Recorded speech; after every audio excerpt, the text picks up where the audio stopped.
اللہ رب العزت نے نصرت کا وعدہ اپنے دین کی دعوت پر کیا ہے، اور مسلمانوں کے قدموں کے جمنے کا وعدہ کہ میں تمہارے قدموں کو تمہارے دین پر جماؤں گا، کوئی طاقت تمہیں تمہارے دین سے ہٹا نہیں سکے گی۔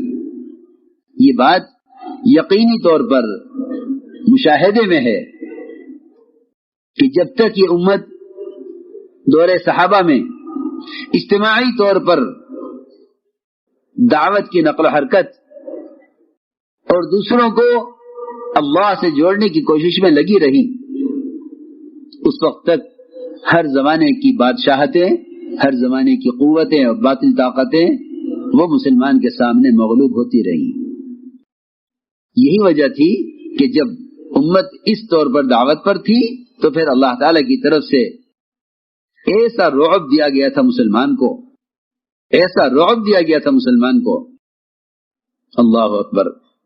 ایک اکیلے صحابی عبداللہ بن حذافہ، ادھر مقابلے پر پوری روم کی بادشاہت، یہاں دین ایسا بدل دیتے ہیں جیسا کوئی کپڑے بدل دے۔ شادی کرنی ہو تو مذہب کوئی چیز نہیں، دکان چاہیے تو مذہب کوئی چیز نہیں، زمین چاہیے تو مذہب کوئی چیز نہیں، کارخانہ چاہیے مذہب کوئی چیز نہیں، حکام سے اپنے کاموں میں، اپنے دنیاوی تقاضوں میں اگر کوئی رعایت چاہیے تو دین کوئی چیز نہیں۔ اللہ اکبر۔ اغیار یہ چاہتے ہیں کہ اسباب پر ہمارا قبضہ رہے، مسلمان اپنے دین کے بارے میں ہم سے سمجھوتا کر لے تو ہم انہیں کمائی کے اسباب دے دیں۔ کیسی گھٹیا بات، کیسی گھٹیا بات، کیسی گھٹیا بات ہے۔ محمد صلی اللہ علیہ وسلم کی اس امت کو کائنات میں خادم، کائنات مخدوم بنایا گیا تھا اور کائنات کو اس کا خادم بنایا گیا تھا۔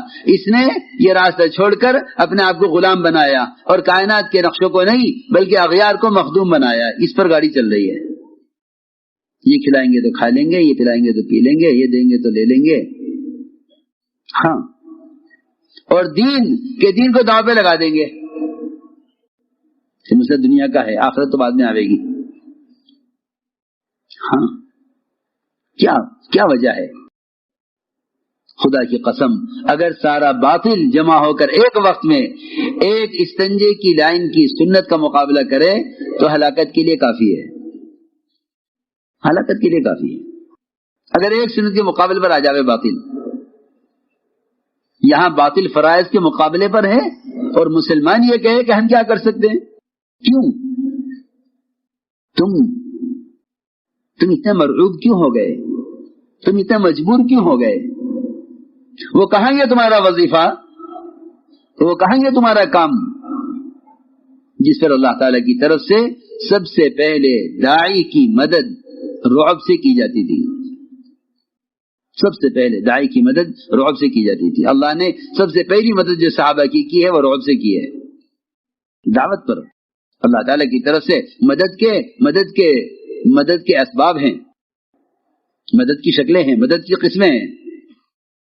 اس میں اللہ نے جو سب سے زیادہ مدد کی ہے آپ کی اور آپ کے صحابہ کی، وہ مدد رعب سے کی ہے، وہ مدد رعب سے کی ہے، لیکن اس شرط پر کہ تم دین کے داعی بنو تو میں تمہاری مدد کروں گا، ورنہ نہیں کروں گا، پکی بات ہے۔ یہ چاہتے ہیں کہ دین کو بیچ میں ڈال کر اپنے کچھ مطالبے پورے کرا لو، وہ کہیں تمہاری ایک بات مان لو، ہم تمہاری دو بات مان لیں گے۔ مسلمان یہ سوچے یہ تو سنتی تو ہے، اس کے چھوڑنے میں کیا حرج ہے؟ سنتی چھوڑ دو، فرض تو ہے نہیں جس کا کرنا ضروری ہو، سنت ہی تو ہے، چھوڑ دو۔ اگر باطل ایک سنت کے چھوڑنے کا مطالبہ کرے تو چھوڑ دو، کیونکہ اگر یہ نہیں چھوڑو گے تمہیں معاش نہیں ملے گا۔ چھوڑ دو، کیا بات ہے؟ حالانکہ میرے دوستو عزیزو، مولانا استاد رحمۃ اللہ علیہ مثال دے کر فرماتے تھے، فرماتے تھے کہ اگر مسلمان اپنے دین کے بارے میں انفرادی طور پر، اجتماعی طور پر تو ممکن ہی نہیں ہے، انفرادی طور پر بھی اگر مسلمان اپنے دین کے بارے میں باطل سے سمجھوتا کر لے. میری بات بہت جاگ کر سننی پڑے گی، بہت توجہ سے. ایک سنت کے بارے میں اگر سمجھوتا کر لے، ٹھیک ہے ہم یہ سنت چھوڑ دیتے ہیں، تم ہمیں یہ دے دو. یہ اللہ کے یہاں پورے دین کو بیچنے والا مجرم قرار دیا جائے گا. جب یہ دین کو بیچے گا، خدا کی قسم اغیار انہیں غلاموں کی قیمت پر خریدیں گے. یہ دین کو بیچے گا دنیا کے لیے، پھر اغیار ان کو غلاموں کی قیمت پر خریدیں گے. ان غلاموں کی طرح استعمال کر کے اپنی دنیا بنائیں گے. محمد صلی اللہ علیہ وسلم آپ کا معمول تھا کہ آپ طواف کے ہر چکر میں حجر اسود کا بوسہ لیتے تھے. میں مثال دے رہا ہوں، سنت ہے، فرض نہیں ہے، واجب نہیں ہے. حضرت عمر نے یہ کہہ کر بوسہ لیا حجر اسود کا کہ اگر محمد صلی اللہ علیہ وسلم نے تیرے بوسہ نہ لیا ہوتا تو میں کبھی نہ لیتا. نہ تو پتھر ہے، نہ تیرے میں نفع ہے نہ نقصان ہے، صرف اس لیے بوسہ لیتا ہوں کہ اللہ کے نبی نے بوسہ لیا ہے. مشرکین نے دیکھا کہ آپ کو یہ عمل محبوب ہے، یہ عمل پسند ہے. انہوں نے یہ چاہا کہ ان کو حجر اسود کا بوسہ لینے سے روکو تاکہ یہ ہمارا مطالبہ پورا کریں. تو روکا گیا آپ کو کہ آپ حجر اسود کا بوسہ نہیں لیں گے. کیوں؟ کہ پہلے ہماری شرط پوری کرو. کیا شرط ہے؟ یہ کہا مشرکین نے کہ آپ حجر اسود کا بوسہ لینے میں ہمارے بتوں کے آگے جھک کر جائیں. اگر آپ ہمارا یہ مطالبہ پورا کریں گے تو ہم آپ کو حجر اسود کا بوسہ لینے دیں گے، ورنہ نہیں لینے دیں گے. عجیب بات ہے میرے دوستو عزیزوں. اللہ رب العزت نے ہمیں ایمان پر جمایا ہوا ہے، یہ اللہ کا سب سے بڑا فضل ہے. ہم میں سے کوئی بھی اپنے ایمان پر اپنی مرضی سے، اپنی قوت سے جمع ہوا نہیں ہے، محض اللہ کا فضل ہے.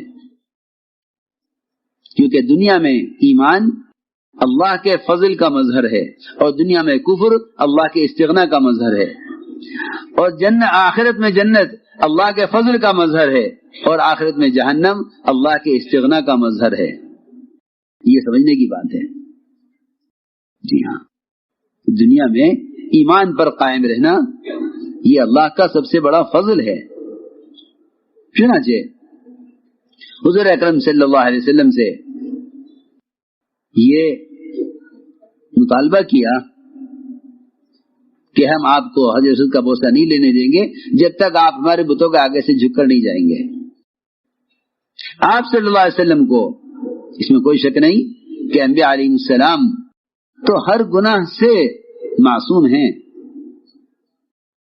شرک تو کوئی تصور نہیں کر سکتا کہ انبیاء کے ساتھ شرک کا تصور بھی ہو انبیاء کو، کیونکہ وہ اللہ کی توحید کو قائم کرنے کے لیے بھیجے گئے ہیں. لیکن آپ کو ہلکا سے خیال آیا بغیر دل کے ارادے کے، اگر ان کو صرف خاموش کرنے کے واسطے سر سے اشارہ کر دیا جائے تو کیا حرج ہے؟ یہ خیال آیا بغیر دل کے ارادے کے، بغیر دل کے ارادے کے. اور یہ خیال آپ نے پکایا نہیں، آ کر گزر گیا. اللہ نے فرمایا وَلَوْلَا أَن ثَبَّتْنَاكَ لَقَدْ كِدتَّ تَرْكَنُ إِلَيْهِمْ شَيْئًا قَلِيلًا.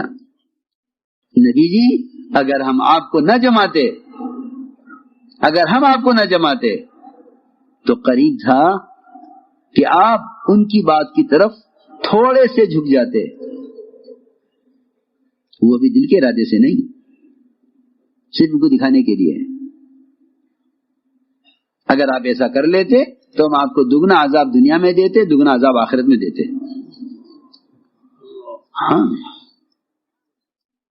میں نے بات اس لیے عرض کی ہے کہ ہم میں سے ہر ایک غور کرے اپنی ذات کے اعتبار سے. اس لیے کہ مسلمان کی بے دینی وہ صرف اپنے اختیار سے نہیں ہے، بلکہ کچھ اسباب ہیں بے دینی کے، صرف اپنے اختیار سے بھی نہیں ہے، بلکہ کوئی اسباب ہے بے دینی کے۔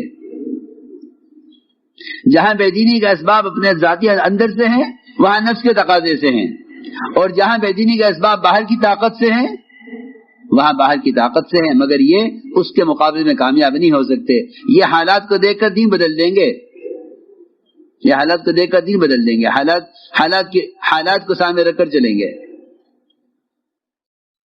حالات کو سامنے رکھ کر چلیں گے۔ حالات یہ ہیں تو یہ حالات کے لیے دین بدل دیں گے۔ میں جو عرض کرنا چاہتا تھا کہ ہر قسم کے حال سے مقابلہ، ہر قسم کے قانون سے مقابلہ، اس مقابلے کی قوت اللہ تعالیٰ کی شرط پر دیتے تھے، وہ شرط دعوت ہے، وہ شرط دعوت ہے۔ تو میں نے عرض کیا کہ جب مسلمان اپنے دین کی دعوت کو چھوڑ دیتا ہے تو پھر وہ اپنے دین کو بیچنے لگتا ہے۔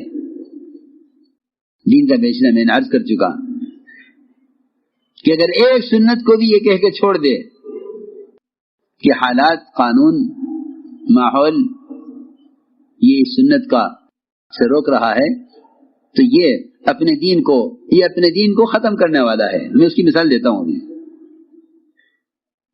بڑا جنگل لکڑی کا میلوں میں پھیلا ہوا، بڑا جنگل لکڑی کا میلوں میں پھیلا ہوا، لوہے نے جنگل کے بادشاہ سے ایک بالشت لکڑی کا مطالبہ کیا کہ تمہارے پاس اتنی لکڑی ہے، ہمیں اس میں سے ایک بالشت لکڑی دے دو۔ ہمارے پاس تو لکڑی نہیں، ہم تو لوہا ہیں۔ بادشاہ نے اپنے وزراء کو جمع کیا، بھئی یہ ایک بالشت لکڑی مانگتے ہیں۔ وزراء نے کہا ایک بالشت؟ ہم انہیں 1 انچ لکڑی بھی نہیں دیں گے۔ اس لیے نہیں کہ ہمارا کمی آ جائے گی، میری بات بہت توجہ چاہے گی، ہم انہیں 1 انچ لکڑی بھی نہیں دیں گے۔ میں یہ ساری جو بات کہہ رہا ہوں یہ بالکل صحابہ کرام کے عزم اور ان کے دین پر استقامت کی کا یہ ترجمہ ہے جو میں کہہ رہا ہوں۔ یہ سابق قصے ہیں، یہ اس جو مثال دے رہا ہوں یہ صحابہ کے ہر زمانے میں باطل کو جواب دینے کا کی یہ سب سے عمدہ مثال ہے۔ وزراء نے منع کر دیا کہ نہیں ایسا مت کیجیے۔ بادشاہ نہ مانا۔ بادشاہ نے کہا اتنی لکڑی ہمارے پاس، میلوں میں جنگل کھڑا ہوا ہے، بے شمار درخت، بے شمار شاخیں، بے حساب لکڑی، انہیں ایک بالش کی ضرورت ہے، دے دو۔ نہ مانا بادشاہ، اور اس نے لکڑی اٹھا کے ایک بالش لکڑی اس کو دے دی۔ لوہے نے اس لکڑی کی ہتھی بنائی اور اسے آرے میں لگایا اور سارا جنگل کاٹ کے ختم کر دیا، سارا جنگل کاٹ کر ختم کر دیا۔ عقل کو استعمال کرو، میں جو کہہ رہا ہوں۔ کیوں پہلے کیوں نہیں کر سکا؟ کہ جب تک مسلمان اپنے دین کا حصہ غیروں کے لیے چھوڑے گا نہیں، اس وقت تک وہ تمہارے پورے دین کو ختم نہیں کر سکتے۔ اس نے ایک بالش لکڑی دی لوہے کو، اور یقینی بات ہے کہ اگر لوہے میں لکڑی کا دستہ نہیں ہے تو آرا کاٹے گا نہیں، ہاتھ کٹے گا۔ آپ ہاتھ سے آرا پکڑے کاٹو، ہاتھ سے آرا پکڑ کے چلاؤ، ہاتھ کٹے گا، لکڑی نہیں کٹے گی، کیونکہ اس لوہے کی جو قوت ہے، اس کے چلنے کی جو قوت ہے اور اس کے کاٹنے کی جو قوت ہے وہ اس ہتھی سے ہے جو اس میں لکڑی سے لگائی جاتی ہے۔ الذین آمنوا ولم یلبسوا ایمانهم بظلم اولئک لهم الامن وهم مهتدون، کہ اگر ان کے ایمان میں شرک آمیزش نہیں ہے تو ان کے لیے دنیا میں امن بھی ہے اور ہدایت بھی ہے۔